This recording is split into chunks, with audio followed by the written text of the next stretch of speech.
Hi எல்லோருக்கும் வணக்கம். நான் உங்கள் தோழி பேசுகிறேன். இன்றைக்கி நம்ம பார்க்க போகிற ரெசிபி தக்காளி கார சட்னி. 2 நிமிஷத்தில் செய்யலாம் வாங்க. தேவையான பொருள்கள் 250 கிராம் தக்காளி நான் சின்ன பீஸாக நறுக்கி வச்சுருக்கேன் பாருங்கள்.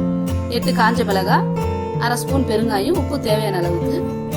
இப்போ நம்ம இது எல்லாத்தையும் மிக்சியில் போட்டு பேஸ்ட் மாதிரி அரைச்சி எடுத்துக்கலாம்.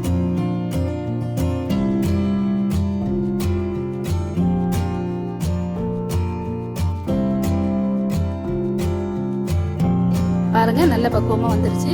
இப்போ நம்ம ஸ்டவ் ஆன் பண்ணி பாத்திரம் வச்சுட்டு எண்ணெயை சேர்த்துடலாம்.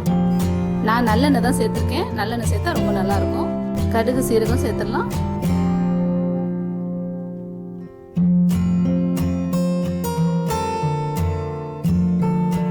கடுகு பொரிஞ்சிருச்சப்போ நம்ம அந்த அரைச்சி வச்சு தக்காளி விழுத சேர்த்துடலாம்.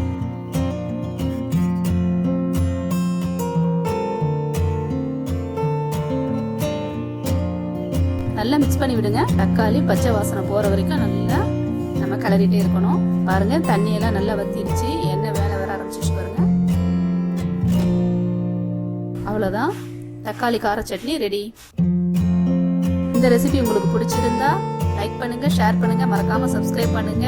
அடுத்த ரெசிபியை சந்திப்போம். நன்றி.